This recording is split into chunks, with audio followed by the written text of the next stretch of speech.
అందరికీ praise the lord. ఈరోజు దేవుడు మనతో మాట్లాడాలని ఇష్టపడే అంశము ఓడలు. బైబిల్లో మనకు ప్రధానంగా కనిపించే ఓడలు 3. వాటి గురించి ఈరోజు చూద్దాము. ఆ 3 ఓడల్లో మొదటిది ఆదికాండం 6వ అధ్యాయం 14వ వచనంలో కనిపించే ఓడ. ఇది దేవుడు ఆజ్ఞ ప్రకారం నోవాహు ద్వారా చేయబడిన ఒక ఓడ. ఈ ఓడ మనకు రక్షణను చూపిస్తుంది.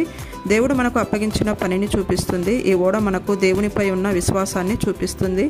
దేవుని మాట ద్వారా, దేవుని ఆలోచన ద్వారా నడిపించబడుతున్న కుటుంబం ఈ ఓడలో మనకు కనబడుతుంది. ఇలాంటి ఓడను నోవాహు ఎక్కి ప్రయాణం చేశాడు. ఈ లోకయాత్రలో ఇలాంటి అనుభవాలు ఉన్న రక్షణ అనే ఓడలో మనము, మన కుటుంబం ప్రయాణం చేస్తున్నామో లేదో ఆలోచించుకొని జాగ్రత్త పడదాం. రెండవది యోనా గ్రంథం 1వ అధ్యాయంలో మనకు కనబడుతున్న ఓడ తర్షీషు ఓడ. బైబిల్లో ఎంతో పేరుగాంచిన ఓడలు తర్షీషు ఓడలు. బైబిల్లో చాలాసార్లు తర్షీషు ఓడలు అని దేవుడు వ్రాసి ఉంచాడు. అయితే ఈ తర్షీషు ఓడలో ప్రయాణించిన వ్యక్తి యోనా. ఈ ఓడ మనకు లోకానికి సాదృశ్యంగా ఉంది. ఈ ఓడలో ప్రయాణించే వారికి దేవుని భయం ఉండదు. నోవాహు వలె దేవుని ఆలోచన ప్రకారం ప్రయాణం చేయరు. దేవుని ఆలోచన ద్వారా, దేవుని మాట ద్వారా ప్రయాణం చేయరు. స్వంత తలంపులు, స్వంత ఆలోచన ద్వారా ప్రయాణం చేసేవారు ఈ ఓడలో ఉంటారు. అప్పగించిన దేవుని పని విషయంలో నోవాహు వలె ఉండరు. దేవుని పని చేసే విషయంలో దూరస్తులుగా ఉంటారు.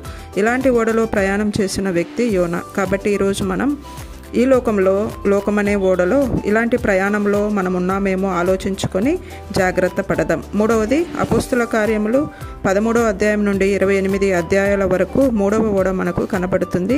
ఈ ఓడ మనకు సువార్త ఓడకు సాదృశ్యంగా ఉంది. ఈ ఓడలో ప్రయాణించింది పౌలు. ఈ సువార్త ఓడలో ప్రయాణించేవారు సువార్త ప్రకటించే విషయంలో ఎన్ని తుఫానులు, మిక్కిలి పెద్ద గాలులు, ఓడ బ్రద్దలయ్యే పరిస్థితులు ఎన్ని వచ్చినా పరిశుద్ధాత్మ నడిపింపు ప్రకారం వారి ప్రయాణాన్ని ఆపకుండా సువార్త పనిని ముగించేవారు ఈ ఓడలో ఉంటారు.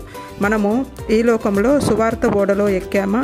ఎంత ప్రయాణం చేశామో, ఎన్ని ప్రాంతాలలో సువార్త ప్రకటించామో ఆలోచించుకొని 3 ఓడలలో మనము ఏ ఓడలో ఉన్నామో మనలను మనం పరీక్షించుకొని జాగ్రత్త పడదాం. Praise the lord.